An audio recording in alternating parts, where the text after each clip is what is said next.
కార్యంతో పాటు స్వకార్యం లేకుండా రాజకీయమే ఉండదు. టెంకాయ కొట్టినా రిబ్బన్ కట్ చేసినా ఆ క్రెడిట్ తనకే దక్కాలని ఏ లీడర్ అయినా కోరుకోవడం సర్వసాధారణం. బతుకమ్మ చీరల పంపిణీలోనూ మాకేంటి అంటున్నారు కొందరు నాయకులు. చీర ప్యాకెట్ చేతికిస్తూనే రాజకీయ ప్రయోజనాలు చూసుకుంటున్నారు. చీరల పంపిణీని పంచాయతీ ఎన్నికల ప్రచార అస్త్రంగా వాడుకుంటున్నారు. ఇవన్నీ మామూలే అనుకుంటున్నారా? అక్కడే ఉంది అసలు ట్విస్ట్.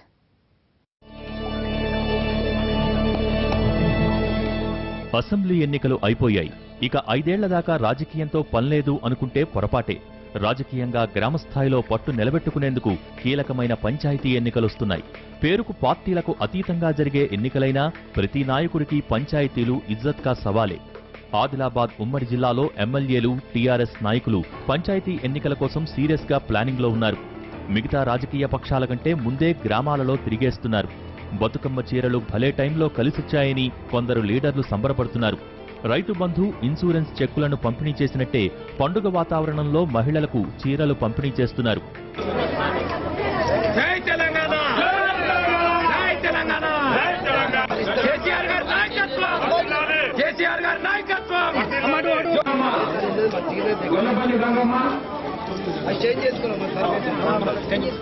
ప్రభుత్వపరమైన ప్రోగ్రాంలో రాజకీయ హడావిడి సాధారణంగా కనిపించేదే అయినా ఈసారి మాత్రం సంథింగ్ స్పెషల్ గానే సాగుతోంది చీరల పంపిణీ కార్యక్రమం.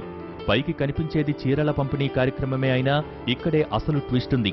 శాసనసభ ఎన్నికల్లో ఏ గ్రామంలో అయితే ఓట్లు తక్కువగా పడ్డాయో ఆ గ్రామాలలో బతుకమ్మ చీరల్ని తెగ పంచేస్తున్నారు. బతుకమ్మ చీరల పంపిణీలో ఎమ్మెల్యేల్ని భాగస్వాముల్ని చేయడంతో పార్టీ కార్యకర్తలు, ముఖ్య నాయకులు కొన్ని చోట్ల దీన్ని పార్టీ కార్యక్రమంలా మార్చేశారు. గ్రామ పంచాయతీ భవనాల్లోనే కార్యక్రమాలు పెట్టి గ్రామస్తులందరినీ ఓ చోట చేర్చి పంచాయతీ ఎన్నికల కోసం ముందస్తు ఓట్ల రాజకీయం మొదలుపెట్టారన్న టాక్ వైరల్ గా మారుతోంది.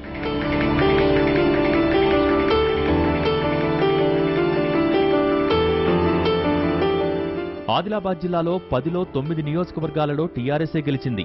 ఏ మండలంలో, ఏ గ్రామంలో, లేదంటే ఏ పోలింగ్ బూత్లో అసెంబ్లీ ఎన్నికల్లో పార్టీకి తక్కువ ఓట్లు వచ్చాయి, ఎక్కడ ఎక్కువ ఓట్లు కారు గుర్తుకు పడ్డాయనే లిస్టును దగ్గరుంచుకుని మరీ అక్కడ చీరల పంపిణీలో ప్రత్యేక శ్రద్ధ చూపిస్తున్నారట నేతలు. తక్కువ ఓట్లు పడ్డ చోట పార్టీ బలోపేతానికి మహిళలందరినీ మెప్పించే ప్రయత్నం చేస్తున్నారు. ఇదే విషయాన్ని ఇప్పటికే 2-3 నేతలు చెప్పకనే చెప్పేశారు. మీరు మాకు ఓట్లు వేయకపోయినా పెద్ద మనసుతో చీరలిస్తున్నామని వేదికలపైనే లెక్చర్ ఇచ్చేస్తున్నారట. అంటే ఎక్కడ పోయిందో అక్కడే మళ్లీ వెతుక్కునే ప్రయత్నంలో అధికార పార్టీ నేతలు ఉన్నారు. ప్రచారంలా కనిపించకుండా జాగ్రత్త పడుతూనే పంచాయతీ ఎన్నికలకు ఉపయోగపడేలా గెలిచిన ఎమ్మెల్యేలతో పాటు పార్టీ నుంచి బరిలో ఉండాలనుకునే గ్రామస్థాయి నాయకులు పావులు కదుపుతున్నారు.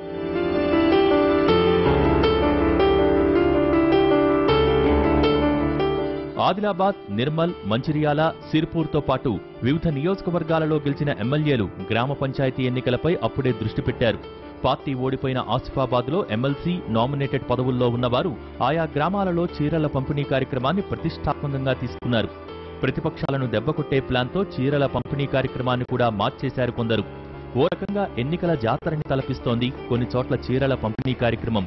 గ్రామంలో తమ పార్టీ సర్పంచ్ గెలిస్తే ఎలాంటి అభివృద్ధి జరుగుతుందో ముందస్తుగానే చెప్పేస్తున్నారు.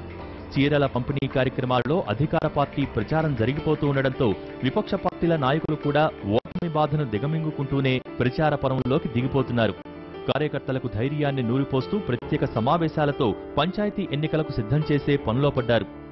ఎన్నికల తర్వాత కొంతమంది అభ్యర్థులు గ్రామాలకు దూరంగా ఉంటున్నా గ్రామ పంచాయతీ ఎన్నికల కోసం మళ్లీ తిరిగొస్తున్నారని సమాచారం. మొత్తానికి అధికార టీఆర్ఎస్ అందివచ్చిన అన్ని అవకాశాలను ఓట్ల వేటకు అనుకూలంగా మలుచుకుంటోందనే చర్చ అయితే జరుగుతోంది.